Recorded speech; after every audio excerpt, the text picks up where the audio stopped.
తెలుగులో ఏమంటారో మీకు తెలిస్తే కనుక కామెంట్ చేయండి, నేను కూడా తెలుసుకుంటాను. ఈరోజు ఏం చేశానంటే చపాతీలోకి పాలక్ పన్నీర్ చేశానమాట. హ్యాపీగా తినేసేయచ్చు కదా, చాలా బాగుంటుంది. దీంట్లో అన్ని పేస్టే అనమాట, మనకి ఏమి నోటికి తగలవు పన్నీర్ ముక్కలు తప్ప. చక్కగా వేడి నీళ్ళలో పాలకూరను 2 కట్టలు తీసేసుకొని కడిగేసేయండి, పేస్ట్ చేసి పెట్టేసుకోండి. అలాగే ఆనియన్స్, అల్లం వెల్లుల్లి, దాల్చిన చెక్క, లవంగాలు, ఇలాచి మీ కారానికి సరిపడా తీసుకొని పేస్ట్ చేసుకోండి. నేనేం చేశానంటే వేరుశనగ గుళ్ళు, నువ్వులు, కొబ్బరి, గసగసాలు కలిపి కూడా పేస్ట్ చేశాను అనమాట. దాని ప్లేస్లో మీకు కావాలంటే జీడిపప్పు కూడా వేసుకోవచ్చు. ఇంకా అంతే, హ్యాపీగా ప్రొసీజర్ ఇలా చేసేసుకోండి. లాస్ట్లో కొంచెం మేగడు ఉంటే వేసుకున్నాను అనమాట.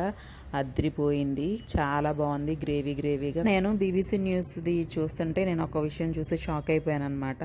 మన విజయవాడలోనే పాకిస్తానీ కాలనీ అని చెప్పి ఒక ఏరియా ఉందంట. ఇన్ని సంవత్సరాలైనా నాకు ఈ విషయం తెలియలేదే అని చెప్పి అనుకుంటూ ఉండిపోయాను.